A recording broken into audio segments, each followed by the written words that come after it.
Assalamualaikum warahmatullahi wabarakatuh. 90.1 Fas FM Family Radio warna baru untuk keluarga. Selamat siang keluarga Fas.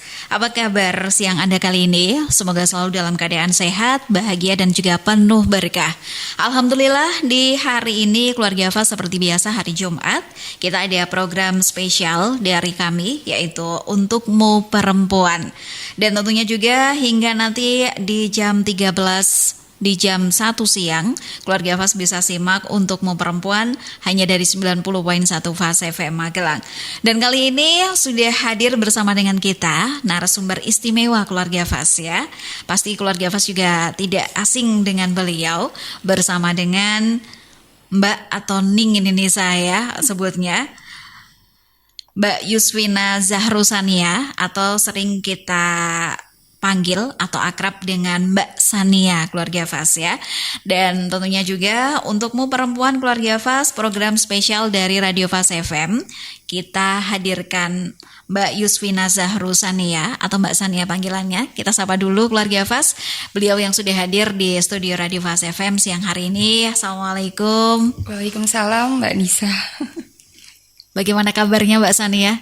Alhamdulillah sehat. Alhamdulillah. Mbak Nisa sendiri bagaimana? Alhamdulillah, seperti yang Mbak Sania lihat ini juga sehat, bahagia, insya Allah juga. Mbak Sania, alhamdulillah bisa hadir bersama dengan kita untuk nanti membagi ilmu tentunya.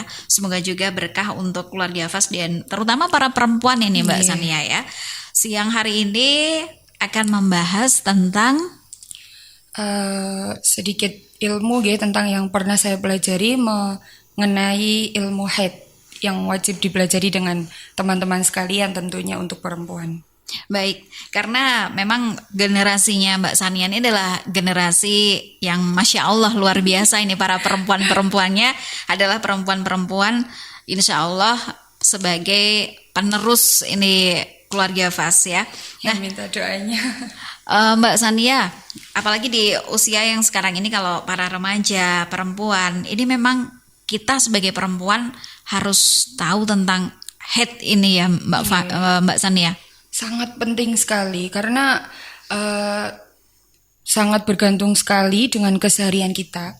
Apalagi untuk teman-teman di luar sana yang mungkin belum berkesempatan untuk belajar di pesantren. Dan itu kan tidak mungkin terlepas. Padahal sebenarnya yang kita tahu hukum mempelajari ilmu haid apalagi untuk perempuan itu adalah fardu ain. Jadi mungkin dengan banyaknya platform teman-teman untuk berdakwah sudah bisa kita lihat di TikTok atau di Instagram. Ini sangat membantu sekali. Yang penting kita harus pandai-pandai memilah dalam siapa yang sedang kita tonton dan kita dengarkan. Kita ambil ilmunya pada saat kita mendengarkan pelajaran itu. Jadi saya sangat bersyukur sekali karena diberi kesempatan pada siang hari ini untuk sedikit berbagi ilmu dengan teman-teman. Ilmu yang saya pelajari tentang bagaimana kita harus sikap-sikap kita untuk menghadapi masa-masa haid. Jadi yang kita harus pelajari, yang kita harus lakukan, dan yang apa saja intinya tentang ilmu haid niku. Iya, seperti yang kita tahu juga Mbak Sania ya, bahwasanya kodratnya perempuan, seorang wanita ini adalah mendapatkan haid ini ya, Mbak Sania ya. Nah, Mbak Sania, dalam hukum Islam sebetulnya haid ini seperti apa hukumnya Mbak Sania?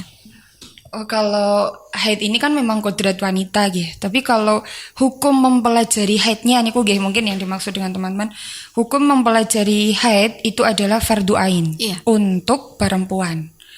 Dan ketika kita belum bisa melaksanakan fardu ain, maka mempelajari ilmu yang lain itu sudah jelas hukumnya bahkan haram. Jadi wajib sekali kita untuk mempelajari ilmu haid sebelum kita mempelajari ilmu-ilmu yang lain. Bahkan mungkin gak sampai ke taraf haram tapi berdosa. Karena kita sudah meninggalkan yang seharusnya kita pelajari terlebih dahulu.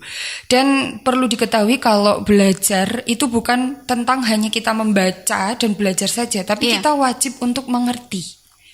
Nah, karena kalau orang sudah belajar namun dia belum mengerti, ini belum gugur. Napa hukum fardu ainnya itu belum gugur.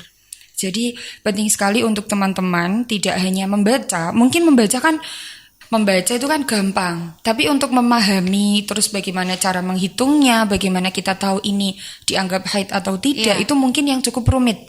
Jadi teman-teman wajib untuk perempuan tentunya fardu ain untuk belajar dan mengerti permasalahan yang berhubungan dengan haid. Begitu. Tapi kalau untuk laki-laki masih dihukumi fardu, cuman bedanya kalau laki-laki itu fardu kifayah. Sebab apa? Yaitu untuk menegakkan ajaran agama dan untuk keperluan ifta atau fatwa. Jadi kan kalau sudah berkeluarga atau memiliki istri, ketika istrinya belum tahu mungkin bagaimana hukumnya, maka kewajibannya ada pada suami, pada laki-laki tersebut. Jadi hukumnya memang wajib dan harus sekali teman-teman untuk belajar dan mengerti tentang sesuatu hal yang berhubungan dengan haid niki. Iya, dan Mbak Sania, apalagi ini untuk ilmu untuk para ibu muda atau para ibu-ibu juga yang sudah mempunyai anak perempuan, ini sudah mau masuk di masa mendapatkan haid ini. Nah, seperti apa Mbak Sania yang harus kita ketahui sebagai dasar awalannya? Perempuan itu kalau haid itu berarti saat sudah diberikan tanda-tanda haid ini, apa saja yang harus dilakukan? Apalagi seorang wanita muslimah ini Mbak Sania. Untuk seorang ibu seorang ibu kok dia sudah memiliki anak yang cukup umur. Nah, sebelum kita memasuki tahu atau tidaknya itu darah haid, kita harus juga tahu minimal masa haid. Jadi minimal masa haid, dia itu wanita tadi berumur 9 tahun kurang 16 hari kurang sedikit. Iya. Jadi bukan 9 tahun penuh tapi kurang 16 hari kurang sedikit. Yang mana kayak gambarannya berarti hari terakhir di umur 8 tahun. Jadi 8 tahun menuju ke 9 itu kan ada 15 hari terakhir. Mengapa kok 9 tahun kurang 16 hari kurang sedikit? Karena di masa itu cukup untuk minimal masa haid, berarti 1 hari 1 malam 24 jam, dan juga cukup untuk minimal masa suci. Jadi seperti itu. Minimalnya segitu Jadi ibu juga harus tahu bahwa ketika anak mengeluarkan darah sebelum umur yang cukup untuk minimal masa haid, berarti dia belum dihukumi haid. Yang ibu harus lakukan yaitu mengajarkan anaknya untuk mengetahui bagaimana cara menghitung haid. Makanya sekarang penting sekali mungkin belum semua teman-teman punya buku tentang perhitungan haid nih kulo beberapa orang mungkin alhamdulillah sekali banyak di luar sana yang sudah mulai mengedarkan, menjual di Shopee dengan cara seperti itu kan gampang. Jadi nggak harus bunder-bunderi teng kalender ngoten niku nggih biasane. Nek mboten ibuke kedahnya teti teng buku niku kan mungkin kalau sulit. Zaman dulu seperti itu Mbak Sania ya. Jadi pakai kalender biasanya pada saat pertama ini di tanggal berapa, maka bulan berikutnya kira-kira tanggal sekian. Nanti dihitung lagi masa sucinya berapa. Tapi sekarang alhamdulillah sudah banyak sekali yang mengedarkan. Itu buku sangat gampang sekali. Atau kalau jangan bingung cari apa, coba dicari buku Daily Haid. Daily Haid niku ada di beberapa market. Alhamdulillah buku itu diedarkan oleh salah satu alumni dari pondok sing kula nate belajar teng mriko. Iya. Kula niki kan alumni Pondok Lirboyo Hidayatul Muqtadiat. Jadi alhamdulillah sudah ada yang bisa mengedarkan dan juga melewati dakwah niku buku itu tadi bisa untuk sudah ada tulisan sucinya berapa hari, berhentinya di tanggal berapa, keluar di tanggal berapa, bahkan darahnya warna apa. Karena kalau darah itu sebenarnya tidak ada dampak untuk dihukumi haid atau tidak jika masih dalam 15 hari. Ini mungkin nanti bisa diterangkan. Tapi untuk mudahnya untuk orang-orang yang baru pertama kali haid, kita harus mencatat yang paling penting itu mencatat, karena di kemudian hari kita bisa tahu itu haid atau tidak. Terlepas dari mengajari bagaimana cara bersucinya niku kan sudah pasti tapi yang lebih penting adalah mencatat tanggal haid niku. Baik, terima kasih Mbak Sania. Sebuah awalan yang Masya Allah luar biasa sekali ya untuk para perempuan, terutama generasinya Mbak Sania ini ya, para remaja sekarang ini harus tahu bahwasanya haid ini adalah salah satu hal yang memang penting untuk kita pelajari, tidak hanya sebagai sekedar informasi, tapi juga pegangan dan juga pedoman seorang perempuan ini Mbak Sania ya. Nah, setelah tadi sudah dijelaskan sama Mbak Sania, kita juga harus tahu ya dari masa hadirnya haid ini ya. Setelah itu berapa lama disebut sebagai haid? Ini biasanya waktunya berapa hari Mbak Sania? Kalau disebut sebagai haid itu kan minimal satu hari satu malam, berarti 24 jam. Niku masa minimal haid. Sumama nanti kok ada orang yang keluarnya terputus-putus, pokoknya dihitung itu sudah 24 jam, maka dia sudah dianggap haid. Baik. Jadi kalau sumama kan ada ya orang keluar kok di jam 7 pagi misalnya, ternyata di jam 9 dia lihat sudah tidak ada darahnya. Nanti keluar lagi di jam 12, terus berhenti lagi di jam 1. Dia lihat, kan kalau orang yang haid itu harus sering-sering mengecek niku pakai kapas niku. Kok ternyata berhenti lagi, ternyata nanti jam 4 keluar lagi. Ternyata jam 7 berhenti lagi. Begitupun seterusnya. Kok ternyata darah yang berhenti-henti tadi kita kumpulkan, kita hitung sudah mencapai 24 jam. Berarti selama yang dia alami, meskipun itu terlaku dalam 2 hari. Jadi satu harinya 6 jam, satu harinya 12 jam, satu harinya 12 jam, berarti masa kosongnya itu juga dianggap haid. Baik, terima kasih Mbak Sania. Jadi tadi sudah dijelaskan sama Mbak Sania juga apa-apa saja yang memang harus kita pelajari terutama untuk perempuan ya. Ini dasar tentunya ini ya, sangat mendasar sekali. Dan alhamdulillahnya Mbak Sania sudah hadir tadi menjelaskan beberapa part tentang haid ini. Nah, setelah tadi dari masa, lalu lamanya, biasanya kan ada Mbak Sania ya, seorang perempuan yang ternyata kalau biasanya 15 hari atau lebih. Nah, lebihnya ini apakah juga masih disebut dengan darah haid itu tadi?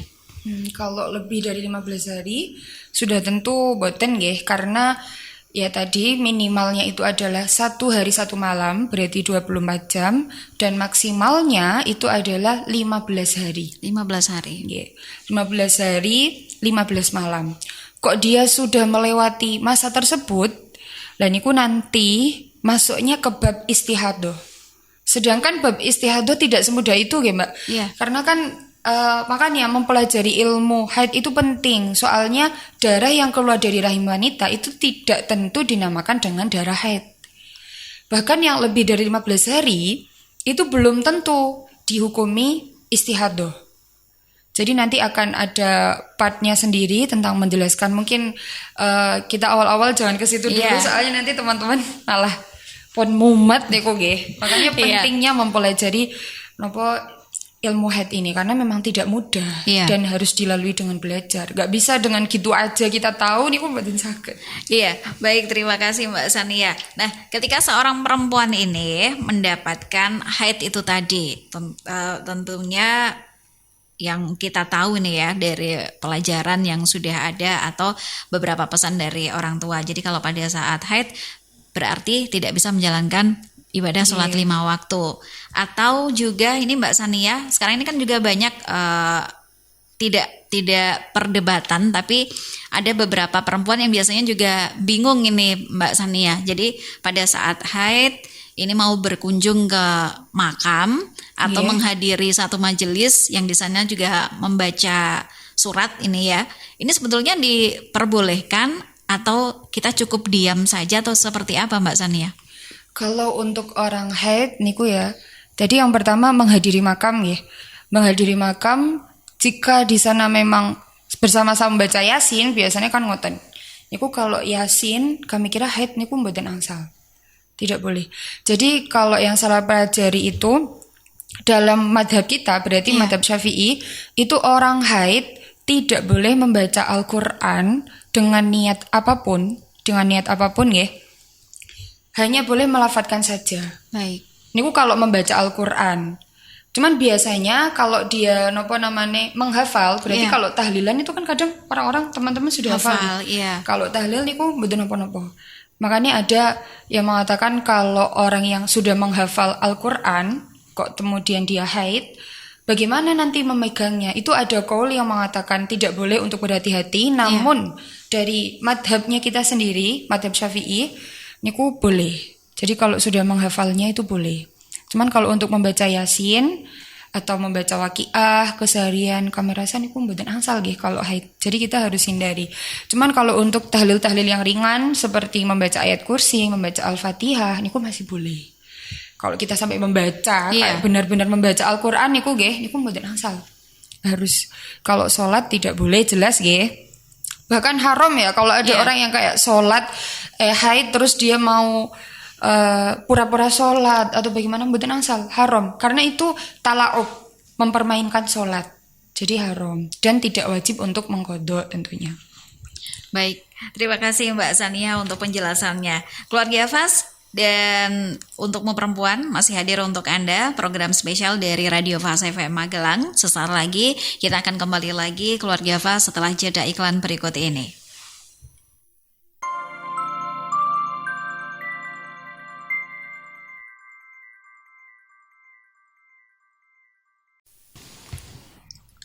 .1 Fas FM Magelang, kembali lagi Keluarga Fas, masih di program spesial untukmu perempuan kali ini, dan masih bersama dengan Nisa dan juga Mbak Sania yang akan menjelaskan kembali tentang haid. Tadi tema kita di awal sudah dijelaskan sama Mbak Sania, ini akan lebih kita bahas lagi pembahasannya di siang hari ini. Silakan Mbak Sania. Ya, terima kasih waktunya. Niki kami akan menjelaskan dulu ya mungkin ketentuan dari darah haid. Jadi sebenarnya ketentuan darah haid itu warna kan, yang kita tahu warna darah itu kan ada yang hitam, ada yang coklat, ada yang merah, bahkan hanya flek-flek seperti kayak kuning, ngoten niku nggih. Itu sebenarnya semuanya masih dianggap darah haid. Kalau masih dalam lingkup 15 hari. Jadi enggak ada efek apapun lah, intinya semuanya niku masih dianggap haid. Cuman dari ketentuan darah haid sendiri, kalau yang seperti warna-warna tadi itu akan dibutuhkan ketika dia mengalami istihadah. Jadi di luar batas 15 hari. Tapi kalau masih dalam 15 hari semuanya ini sudah tentu dianggap haid. Kemudian kami jelaskan dulu beberapa syarat darah itu dapat dihukumi darah haid. Karena tidak semua darah yang keluar dari rahim wanita itu dianggap darah haid. Yang pertama, keluar dari wanita yang usianya minimal 9 tahun, kurang 16 hari, kurang sedikit, seperti yang dijelaskan tadi. Yang kedua, darah yang keluar minimal 1 hari 1 malam. Darah yang keluar itu minimal 1 hari 1 malam, atau hitungan 24 jam jika memang keluarnya terputus-putus dan masih dalam rangkaian 15 hari. Jadi niku poinnya harus masih dalam 15 hari. Jadi meskipun kok dalam 1 hari cuma 2 jam. Lah niku keluar selama 15 hari. 15 hari niku satunya 2 jam, berhenti, besoknya 2 jam lagi, besoknya 2 jam lagi. Lah niku kan kalau dikumpulkan sudah lebih dari 24 jam Berarti sebenarnya selama dia 15 hari niku semua dihukumi haid. Jadi sholatnya tidak ada yang diterima. Ngoten nggih. Sedangkan sebenarnya kewajiban kita ketika darah haid itu berhenti, tetap wajib melakukan sholat. Karena kan masa depan nggak ada yang tahu Kita kan nggak tahu nanti mau keluar darah lagi atau tidak.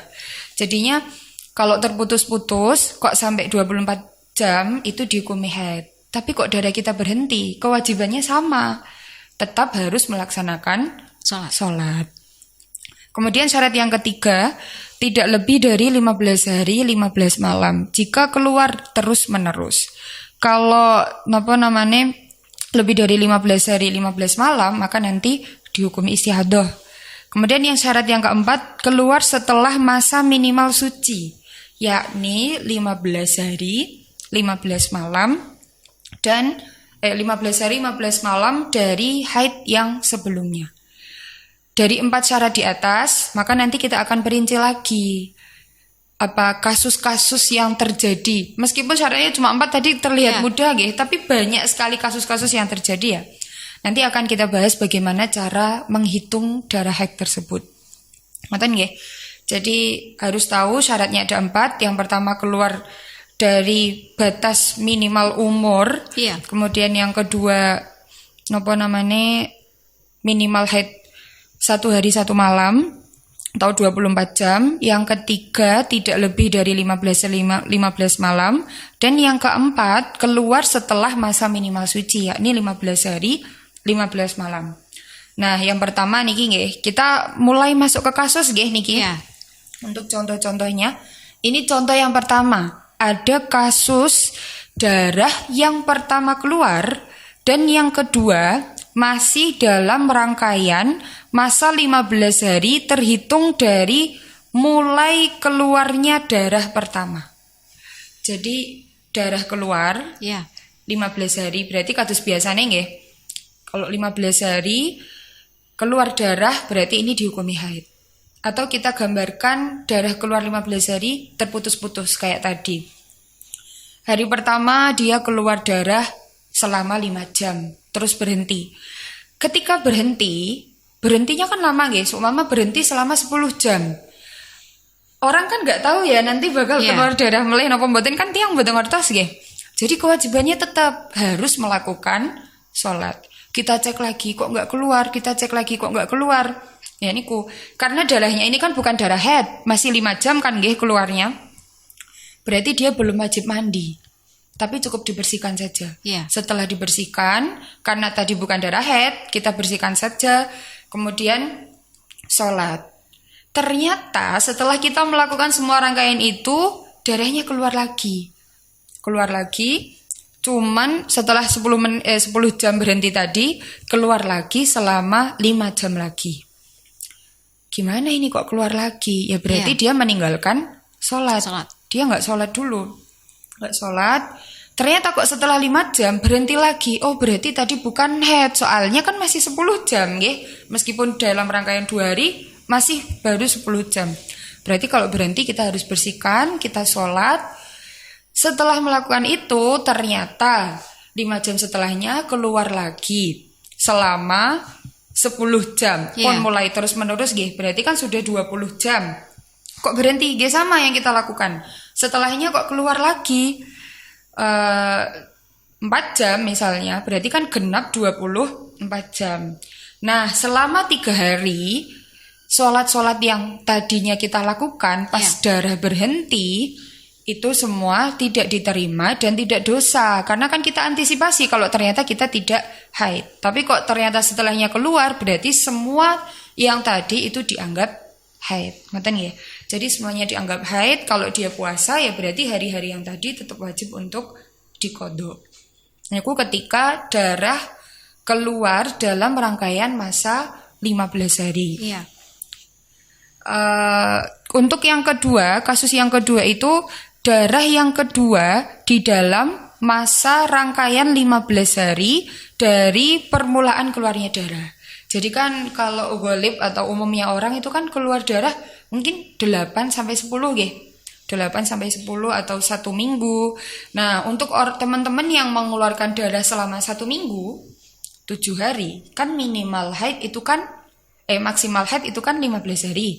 Kok teman-teman mengeluarkan darah selama 7 hari, kemudian suci selama 6 hari misalnya.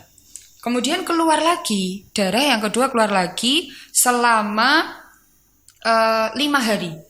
Berarti kan sebagian darah yang keluar darah kedua niku masih mencakup pada 15 hari dari darah yang pertama.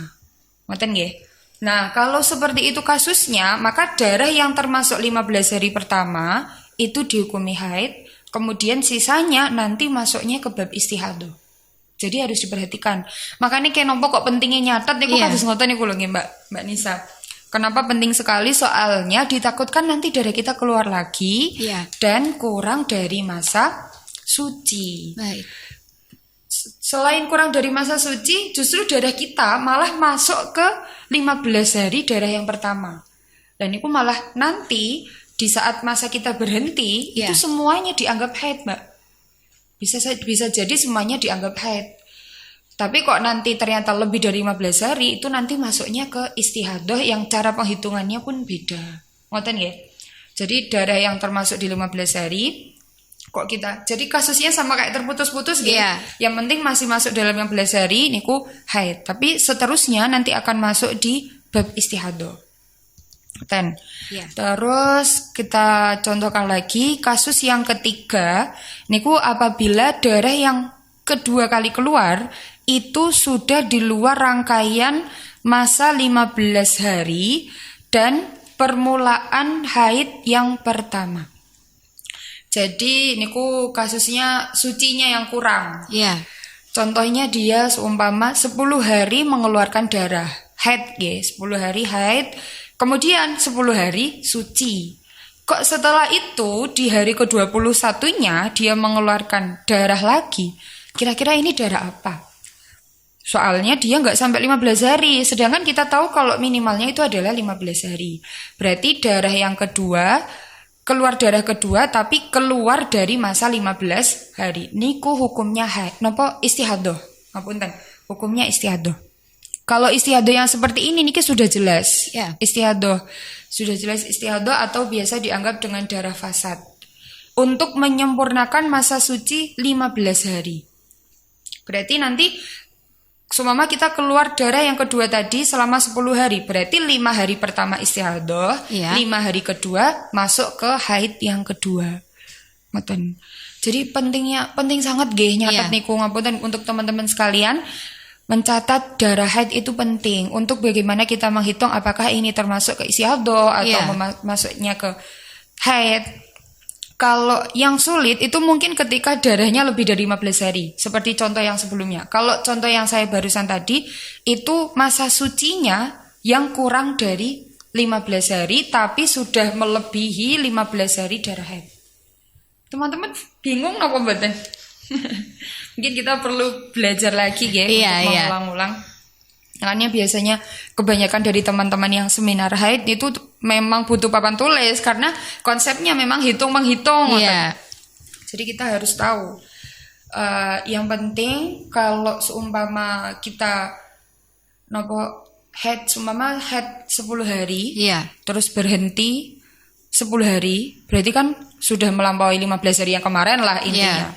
Kok setelah itu haid lagi padahal belum suci 15 hari, maka yang keluar darah tentu dihukumi istihadah pasti, niku pasti. Soalnya kalau yang kasus lain nanti lain lagi.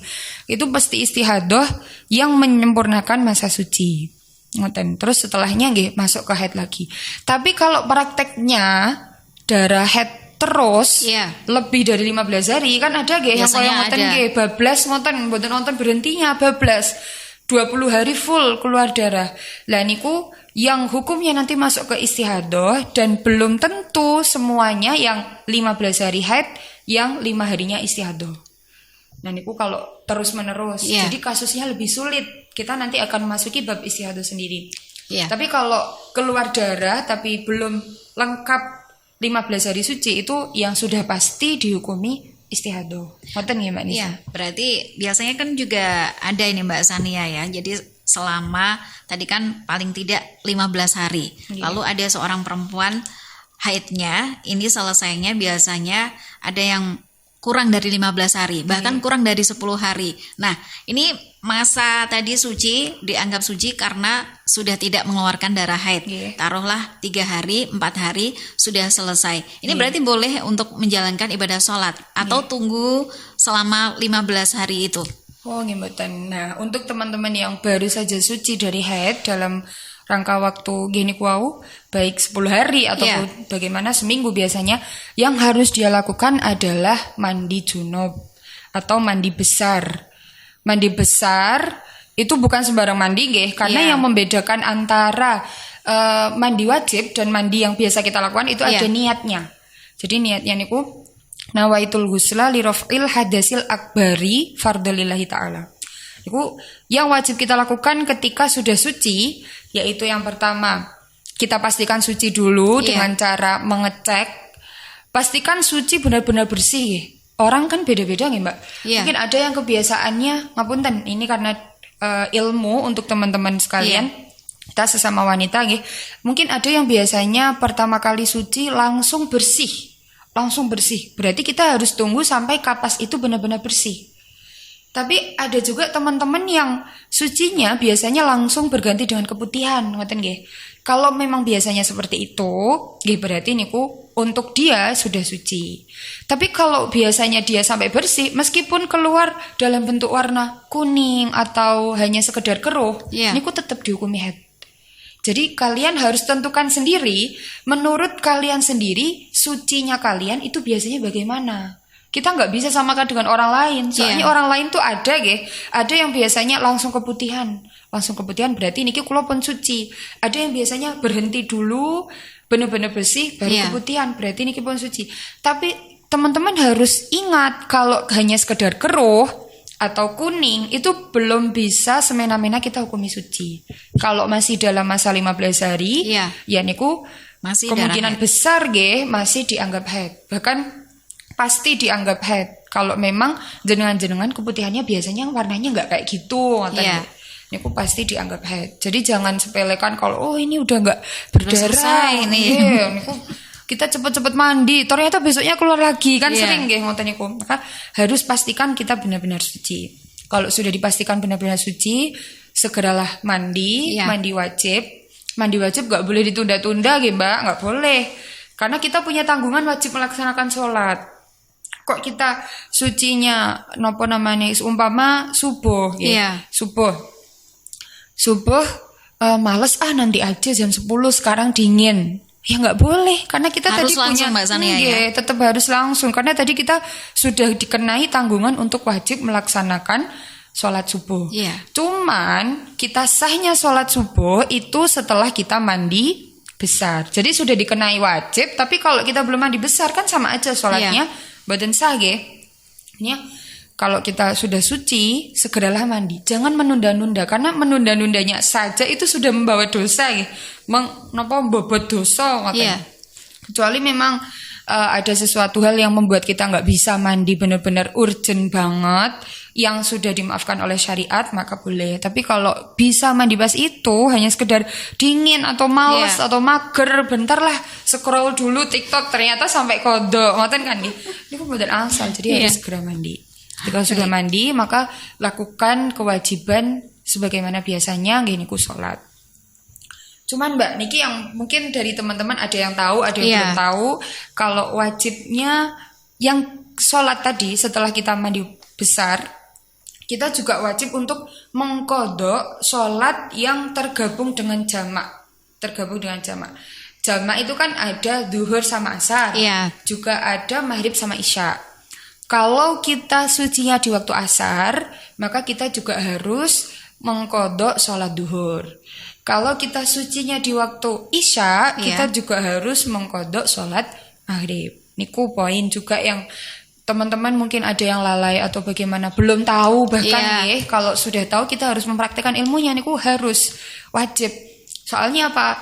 Sebenarnya nggak ada alasan yang pasti sih. Niki karena sudah memang dari perintahnya sendiri, dari dawuh Gusti Allah piyambak memang kewajibannya seperti itu, karena beberapa syariat memang tanpa alasan memang harus seperti itu. Terlepas juga mungkin untuk berhati-hati, takutnya sudah berhenti dari tadi tapi kita baru tahu. Akhirnya wajibnya kalau sucinya pas asar mengkodok juga zuhur, kalau sucinya pas isya mengkodok juga sholat maghrib. Dan juga satu lagi, kita harus mengkodok sholat yang kita tinggalkan ketika pertama kali haid kok sudah masuk waktu. Jadi misalnya masuk waktu duhur, ternyata kita mendapatkan haid itu tadi, artinya setelah besoknya kita suci, kita harus mengganti sholat tiba waktu duhur itu tadi. Kita harus mengganti tiba waktu duhur. Kecuali kalau dia udah sholat, tapi kalau dia sempat meninggalkan, dia nggak dosa, tapi punya kewajiban untuk mengkodok sholatnya tadi. Baik, terima kasih Mbak Sania, sebuah penjelasan yang Masya Allah luar biasa, insya Allah juga bermanfaat untuk para perempuan di siang hari ini, tidak hanya untuk para perempuan ini ya. Dan sesaat lagi keluarga Fas kita akan kembali lagi setelah jeda berikut ini, tetap di program spesial Untukmu Perempuan.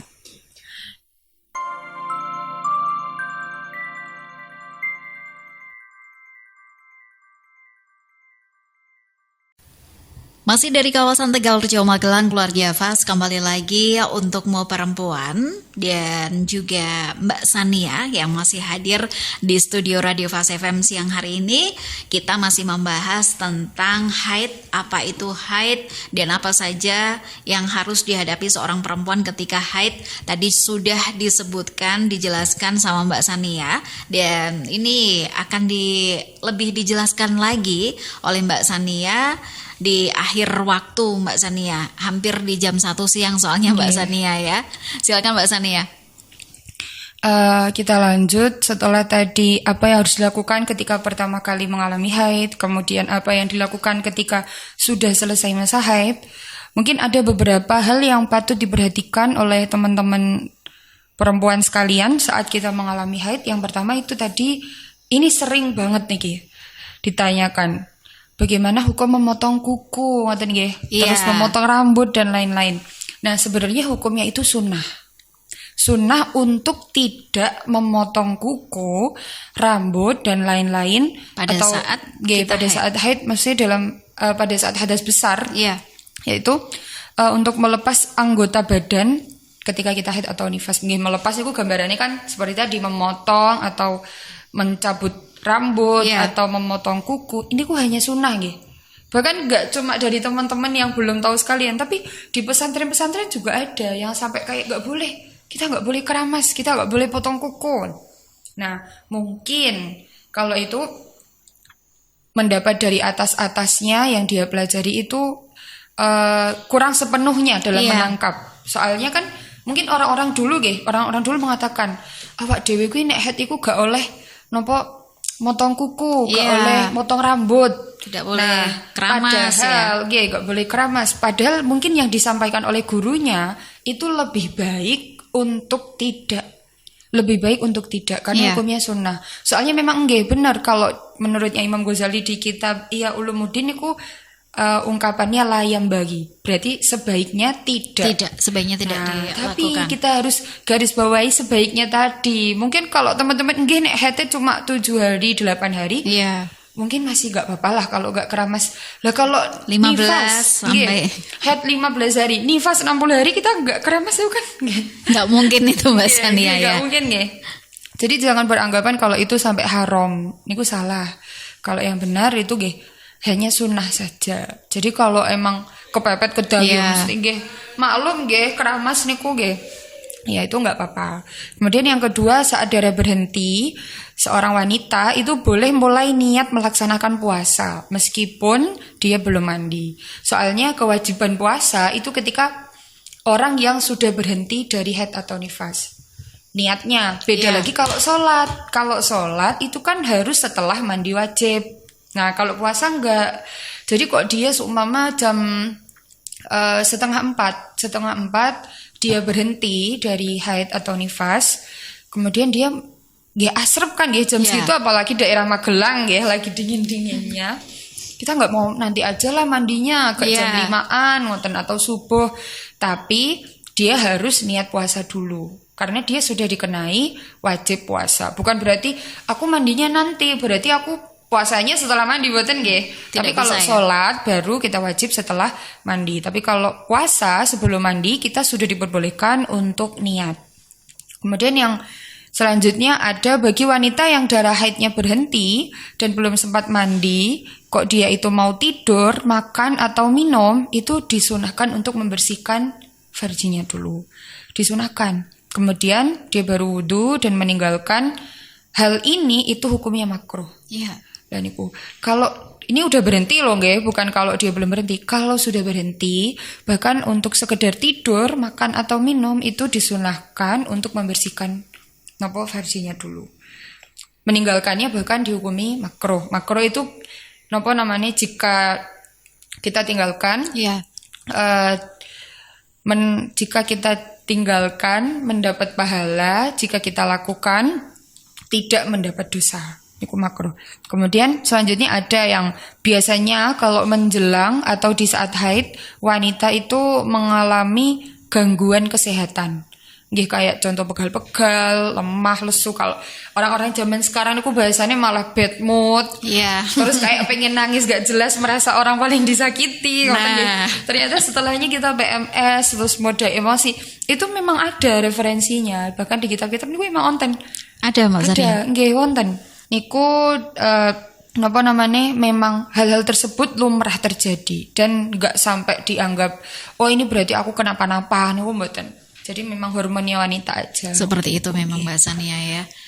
Masya Allah, luar biasa ini Mbak Sania, sebuah ilmu juga untuk para perempuan, tidak hanya untuk para perempuan saja, namun ternyata hampir di jam 1 siang, artinya kebersamaan kita di program spesial untukmu perempuan dari Radio Fas FM Magelang ini harus berakhir.